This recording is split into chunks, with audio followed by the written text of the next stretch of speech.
నమస్తే. ఈరోజు శ్రీ వెంకటేశ్వర స్వామి దర్శనం చేసుకొని తిరిగి గుంటూరు వస్తున్నాను.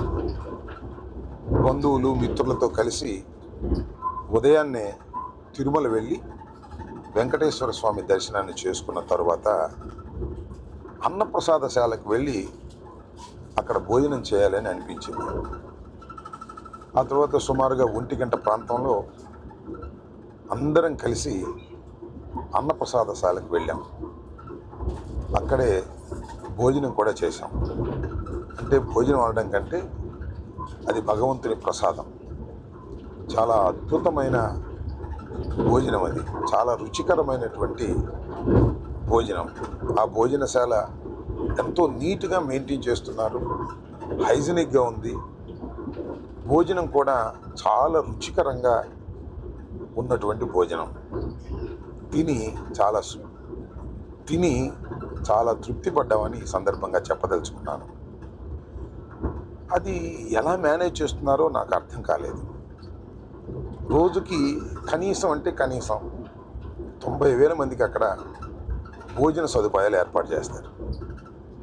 సరే, ఇంకా కొన్ని సందర్భాల్లో, ప్రత్యేకమైన సందర్భాల్లో, బ్రహ్మోత్సవాలు ఇంకా రష్గా ఉన్న సందర్భాల్లో 1,30,000 నుంచి 1,40,000 వరకు కూడా భక్తులు భోంచేసేటటువంటి అవకాశం అక్కడ ఉంటుంది. చాలా సందర్భాల్లో అలా భోజనం కూడా చేస్తున్నారు. రుచికరంగా భోజనం పెట్టడమే కాకుండా చాలా శుభ్రమైనటువంటి భోజనాన్ని పెడుతున్నారు. దీనికి దేశవ్యాప్తంగా అనడం కంటే ప్రపంచవ్యాప్తంగా ఉన్నటువంటి వెంకటేశ్వర స్వామి భక్తులు చందాల రూపంలో ట్రస్ట్కి ఇస్తున్నారు. నాకు తెలిసిన సమాచారం ప్రకారం 2,700 కోట్ల రూపాయలు ఇవాళ అక్కడ అక్యుములేట్ అయి ఉంది. దాని వడ్డీతోనే వీళ్ళందరికీ కూడా భోజనాలు పెట్టేటటువంటి పరిస్థితి అక్కడ ఉన్నది అని తెలిసి నేను చాలా ఆశ్చర్యపోయాను.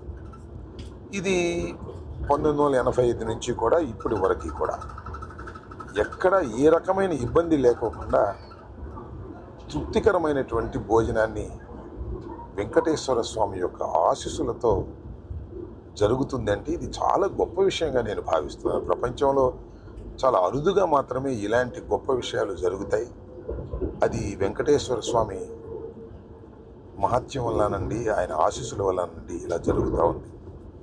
నేను మీ అందరికీ చెప్పేది ఏంటంటే, ఎప్పుడైనా అవకాశం ఉన్నప్పుడు దర్శనం అయిపోయిన తర్వాత మధ్యాహ్న భోజనానికో, ఉదయం బ్రేక్ఫాస్ట్కో, సాయంత్రం దాకా కూడా కంటిన్యూస్గా బ్రేక్ఫాస్టు, లంచ్, సాయంత్రం దాకా కూడా భోజనాలు పెడుతూ ఉంటారు. అవకాశం ఉంటే వెళ్ళి భోంచేసి తృప్తిగా, సంతోషంగా ఆ భగవంతుడి ఆశీస్సులు మీరు పొందాలని నేను హృదయపూర్వకంగా కోరుకుంటున్నాను.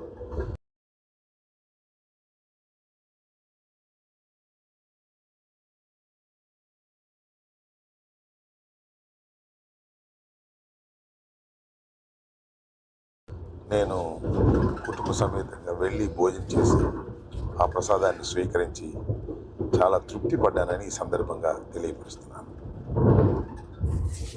ధన్యవాదాలు. Stay aware, stay bold.